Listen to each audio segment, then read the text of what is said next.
soudainement, à un moment donné, bon, je joue un do dièse, mais il est tellement flat, il est tellement comme un do. Puis là, on est dans une tonalité, mettons, ré majeur ou si mineur. Le do dièse est très important. Puis si tu joues un do quand t'es en...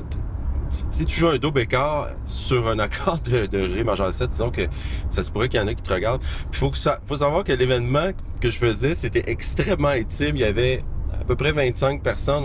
Moi, j'avais même pas de micro, juste pour vous dire comment que c'était. On était près des gens. Donc, c'était un petit peu malaisant. Puis là, je ne sais pas ce qui se passe. Je joue. Là, je regarde la pianiste, puis je la regarde comme désemparée, puis je dis, j'ai aucune idée de ce qui se passe. Mon premier réflexe, comme saxophoniste, c'est de regarder s'il y avait une clé qui restait fermée. Mais je regarde, tu sais, que le do dièse, dans le fond, c'est absolument rien.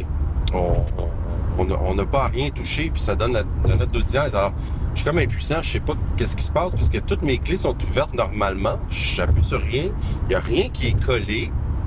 Mais ça donne un do. Là, je capote, pour vrai, là.